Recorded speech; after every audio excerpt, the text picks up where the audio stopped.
Giannis Antetokounmpo scored 27 points, including tipping in the go-ahead basket with 5 seconds left, and the Milwaukee Bucks beat the Boston Celtics 104-102 on Sunday to tie their first-round playoff series at 2 games apiece. Boston's Marcus Morris missed a 14-footer at the buzzer with Chris Middleton's hand in his face to seal a nail-biting win for the Bucks. Seconds earlier, the 6 feet 11 inches Antetokounmpo jumped and reached up with his left arm around Boston's Jason Tatum to put back Malcolm Brogdon's missed layup for the game winner. Game 5 is Tuesday night in Boston.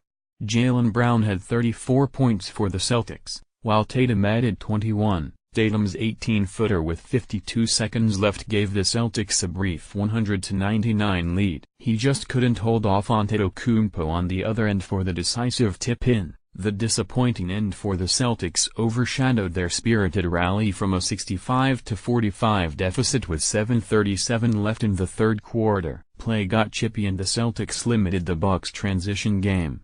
They came up one basket short at the end. Number 7 Spurs 103, number 2 Warriors 90. Manu Ginobili scored 10 of his 16 points in the fourth quarter of what could have been his final home game with the Spurs, and San Antonio beat the Golden State Warriors 103-90 on Sunday to avoid a series sweep as coach Greg Popovich remained out following the death of his wife. LaMarcus Aldridge had 22 points and 10 rebounds to lead the Spurs, but they were willed to the finish by the 40-year-old Ginobili, who has said he will decide in the offseason if he will return for a 17th season. Kevin Durant had 34 points and 13 rebounds for the Warriors, who can wrap up the series in Game 5 at home Tuesday. Popovich missed his second straight game after his wife, Erin, passed away Wednesday following a prolonged illness. Lead assistant Ettore Messini led the Spurs again, but to a much different showing than in Game 3. Golden State outscored San Antonio 29-21 in the third quarter and went on a 13-5 run beginning 2 minutes into the fourth quarter to pull within 88-86 with 6 minutes remaining. Aldridge banked in a three-pointer with 4:22 remaining to stop the Warriors' run and Ginobili took over with a pair of three-pointers in the final minutes. San Antonio opened with the same energy it had to start Game 3. But its shots fell this time. The Spurs extended their lead to as many as 17 points in the first half while holding an edge in almost every statistical category. San Antonio shot 53% on three-pointers after shooting just 26% in the opening 3 games. The Spurs were 15 for 28 on three-pointers on Sunday while the Warriors were 7 for 28. Aside from Durant, only Klay Thompson, 12,